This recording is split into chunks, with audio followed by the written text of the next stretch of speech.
हाय जी students, तो आज का हमारा टॉपिक है द्रवों में विद्युत का चालन। ठीक है, तो द्रवों में विद्युत का चालन पढ़ने से पहले हम कुछ सामान्य जानकारी ले लेते हैं। तो मैंने बताया था वे पदार्थ जो अपने में से विद्युत धारा का प्रवाह होने देते हैं विद्युत के चालक या सुचालक कहलाते हैं। मैंने धातु को जब पढ़ाए थे भौतिक गुणधर्म तो उसमें बताया था तांबा, लोहा, चांदी आदि जितनी भी धातु होती हैं विद्युत धारा का प्रवाह आसानी से होता है, इसलिए ये क्या कहलाती है, विद्युत की चालक कहलाती है। ठीक है, वे पदार्थ जो अपने में से विद्युत धारा का प्रवाह आसानी से नहीं होने देते विद्युत के कुचालक या अचालक कहलाते हैं। जैसे रबड़ है, प्लास्टिक है आदि जो भी जितनी भी धातु होती है वो विद्युत धारा का प्रवाह नहीं होने देती, तो ये क्या कहलाती है, विद्युत की अचालक कहलाती है। तो अब पढ़ लेते हैं द्रवों में विद्युत का चालन। तो द्रवों में विद्युत का चालन पढ़ने के पहले हम क्या बनाएंगे, एक परिपथ तैयार करेंगे।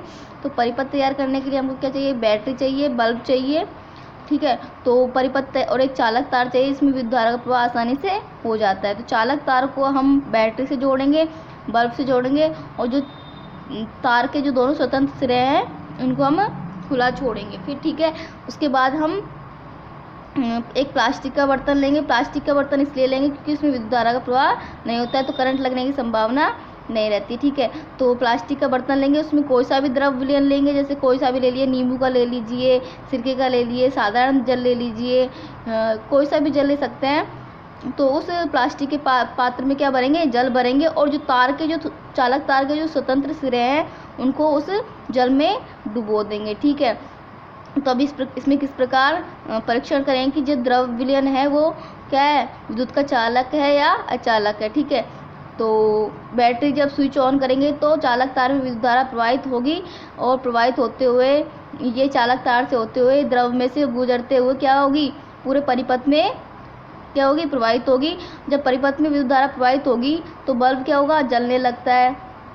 तो हम कह सकते हैं कि जो द्रव विलयन कैसा है, विद्युत का चालक है। यदि बल्ब नहीं जलता है तो हम कह सकते हैं कि जो द्रव विलयन है वो कैसा है, विद्युत का अचालक है या कुचालक है, क्योंकि इसमें विद्युत धारा का प्रवाह नहीं होता। कभी कभी कारणवश आपने देखा होगा, कम आप डिम लाइट देखी होगी, डिम लाइट के कारण क्या होता है, अपने घरों में जो बल्ब होता है वो पूर्ण रूप से जलता नहीं है और जल नहीं जलता तो उसमें रोशनी उत्पन्न नहीं होती। तो जो पढ़ा था आपने विद्युत धारा का ऊष्मीय प्रभाव, तो ऊष्मीय प्रभाव के कारण क्या होता है, विद्युत के जो क्या होते हैं, बल्ब के जो तंतु होते हैं, ठीक है, उनमें क्या उच्च ताप के कारण वो क्या करते हैं, जलने लगते हैं और क्या करते हैं, रोशनी देते हैं। तो विद्युत धारा के ऊष्मीय प्रभाव के कारण जो बल्ब क्या है वो जलने लगता है। ठीक है, तो जब विद्युत धारा जो परिपथ में विद्युत धारा अगर निम्न मात्रा में प्रवाहित होती है तो बल्ब क्या होता है, डिम जलता है। इससे हम पता नहीं कर सकते कि जो द्रव विलयन है वो कैसा है, चालक है या अचालक है। ठीक है, तो हम दूसरा एक परीक्षण करते हैं जिसके द्वारा हम आसानी से देख सकते हैं। तो आपने विद्युत धारा का चुंबकीय प्रभाव पढ़ा होगा। विद्युत धारा का जो चुंबकीय प्रभाव वो क्या क्या है, जब किसी मतलब कोई चालक तार लेंगे वो उसको किसके ऊपर लपेटेंगे, कील के ऊपर लपेटेंगे। जब उसमें विद्युत धारा प्रवाहित करेंगे तो जो लोहे की कील है उसमें विद्युत धारा प्रवाहित होगी, जिसके कारण जो लोहे की कील है वो चुंबक की तरह व्यवहार करती है। और जब उसके चारों ओर आलपीन या कुछ भी लोहे की सामग्री ले जाते हैं तो क्या करती है, उसको अपनी ओर आकर्षित करती है, यानी विद्युत है जो चुंबक की तरह व्यवहार करती है। ठीक है, तो हम विद्युत के चुंबक के प्रभाव के द्वारा भी पता कर सकते हैं कि जो विलयन है उसमें द्रव विलयन है उसमें विद्युत का चालन हो रहा है या नहीं हो रहा है। क्योंकि कभी कभी क्या होता है, परिपथ में कम विद्युत धारा प्रवाहित होती है जिसके कारण हम पता नहीं कर सकते, बल्ब नहीं जलता है। तो दूसरा परीक्षण करेंगे, इसमें क्या लेंगे, एक माचिस की खाली डिब्बी की ट्रे लेंगे, उसमें क्या रखेंगे, कंपास रखेंगे। कंपास क्या है, एक दिशा सूचक यंत्र है कि इसका लोहे के कारण क्या होता है, विक्षेपित होता है, यानी सुइयां गति करती हैं। ठीक है, तो जो कंपास रखेंगे तो उस जो माचिस की डिब्बी के चारों ओर किसका तार लपेटेंगे, तांबे का चालक तार है, तांबे का तार लपेटेंगे। इस प्रकार से उस चालक तार में बैटरी जोड़ेंगे और जो चालक तार के स्वतंत्र सिरे हैं उसको हम इस प्रकार द्रव में डुबोएंगे। यानी द्रव कोई सा भी ले सकते हैं, मैंने कहा था नींबू का ले सकते हैं, सिरके का ले सकते हैं या साधारण जल ले सकते हैं। ठीक है, जब बैटरी का स्विच ऑन करते हैं तो चालक तार में विद्युत धारा प्रवाहित होती है और ये विद्युत धारा प्रवाहित होते पूरे परिपथ में विद्युत धारा का प्रवाह होता है। अगर विद्युत धारा का प्रवाह हो रहा है द्रव विलयन में से तो क्या होगा, चालक तार है वो चुंबक की तरह व्यवहार करेगा और चुंबक की तरह व्यवहार करेगा तो जो कंपास है वो क्या होगा, कंपास की सुई क्या होगी, विक्षेपित होंगी।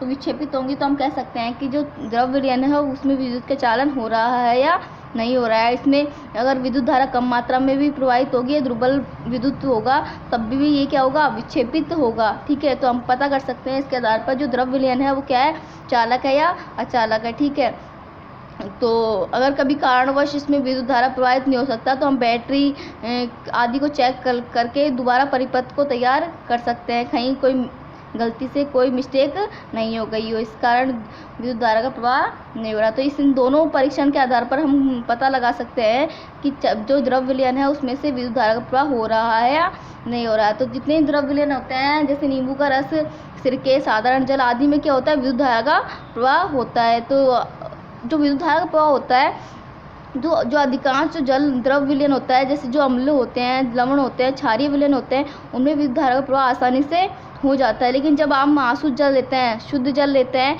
जो क्या है, उनमें ना कोई लवण होता है, ना कोई अम्ल होता है और ना कोई क्षार होता है, उनमें विद्युत धारा का प्रवाह नहीं होता है। ठीक है, जैसे हम वनस्पति तेल ले लेते हैं, खाने का तेल, इसमें भी विद्युत धारा का प्रवाह नहीं होता है। तो आदि में क्या होता है, अम्ल, क्षार, लवण अनुपस्थित होते हैं, जिसके कारण में विद्युत धारा का चालन नहीं होता है। अतः ये विलयन क्या है, विद्युत के चालनहीन द्रव्य हैं, इनमें विद्युत धारा का प्रवाह नहीं होता है। ठीक है, तो जो हम कह सकते हैं कि जितने भी जो द्रव तरल पदार्थ है जिनमें विद्युत धारा का चालन होता है, वो क्या होते हैं, लवणीय होते हैं, क्षारीय होते हैं या अम्लीय होते हैं, जिसके कारण उनमें विद्युत धारा का प्रवाह होता है। ठीक है, आप जब नल, कुएं आदि के जब जल लेंगे तो उनमें प्राकृतिक रूप से क्या होते हैं, अम्ल, क्षार विद्यमान होते हैं। ठीक है, जिसके कारण उनमें विद्युत धारा का प्रवाह होता है। लेकिन आसुत जल, खाने का तेल आदि में क्या होता है, विद्युत धारा का प्रवाह नहीं होता है, क्योंकि इनमें कोई लवण, क्षार